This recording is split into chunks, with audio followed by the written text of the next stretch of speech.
Zombie apocalypse horror is a never-dull monster mashup Alex Garland and Danny Boyle have reunited for a follow-up to their 2002 classic.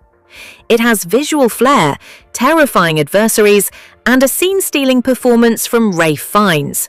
28 years later is part zombie apocalypse horror, part medieval world-building, part sentimental family story, and, most effectively, part Heart of Darkness in its journey toward a madman in the woods.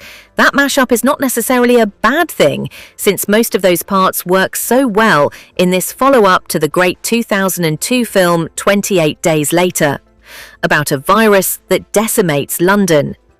The new film is one of the year's most anticipated, largely because it comes from the original's creators, director Danny Boyle and screenwriter Alex Garland.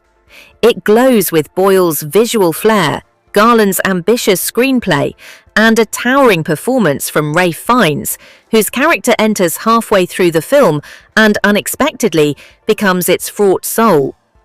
But as with Frankenstein's monster, the seams are conspicuous, making for a patchwork that is never dull, but not as fully engaging as it might have been.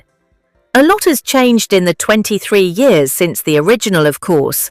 Boyle, then known for smart indie films like Trainspotting, went on to win an Oscar for Slumdog Millionaire.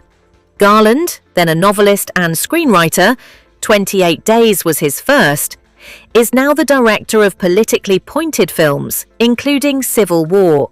In 28 Years Later, the central problem is that Garland's political bent and Boyle's commercial instincts don't entirely mesh. The world they have created is specific and impressive though, starting with an island where people have survived the decades since the outbreak by isolating themselves from the still plague-ridden mainland of England, reached by a causeway that can only be walked across at low tide.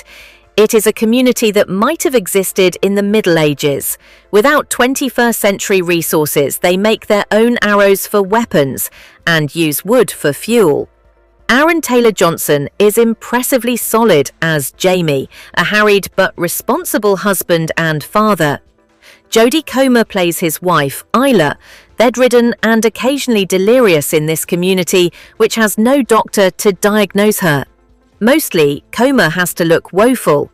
Isla can barely remember why Jamie is about to take their son, Spike, Alfie Williams, on a ritualistic trip to the mainland. It is time for him to make his first kill of an infected creature, a survival tactic he will need to know. Boyle takes full advantage of his striking technical skills in the father-son hunting scenes, which are pure zombie action horror, full of kinetic camera movements and quick cuts, as Jamie and Spike race through the woods, shooting arrows and trying to outrun the infected. The creatures are officially not zombies, as much as they look and act that way, but victims of the